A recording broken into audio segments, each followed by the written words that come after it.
এই টিকাদান দেওয়ার মাধ্যমে গত 50 বছরে 154 মিলিয়ন শিশুর জীবন রক্ষা করা সম্ভব হয়েছে, যার অর্থ প্রতি 1 মিনিটে 6 জন শিশু জীবন রক্ষা করা সম্ভব হয়েছে।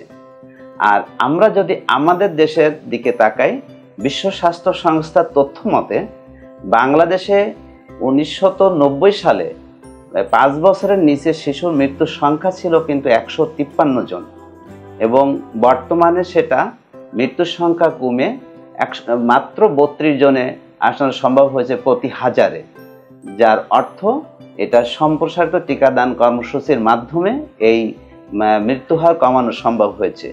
তাই আমরা মনে করি এই টিকাদানের মাধ্যমে শুধু নিজে নয়, পরিবার, সমাজ এবং রাষ্ট্রের কল্যাণ করা সম্ভব।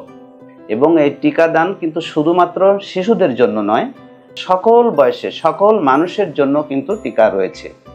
যে সরকার যে টিকাগুলো আমাদেরকে দিচ্ছেন, সেখানে শিশুদের জন্য প্রায় 10 প্রকারের টিকা দিচ্ছেন, সে সম্পূর্ণ বিনামূল্যে। এই 10 প্রকার শিশুদের পরেও যে মায়েদেরকে টিকা দেওয়া হয়, যেমন টিটেনাস টিকা দেওয়া হয়, যেটা প্রেগন্যান্সিতে সেই মা নিজে রক্ষা পান এবং তার গর্ভের সন্তানও টিটেনাস রোগ থেকে রক্ষা পান।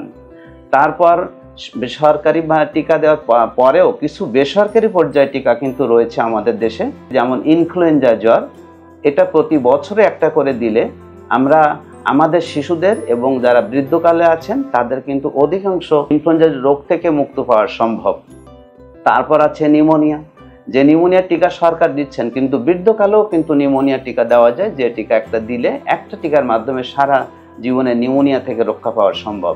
এরকম আছে মেনিনজাইটিস। সকলে সুস্থ থাকুন এবং টিকা গ্রহণ করুন।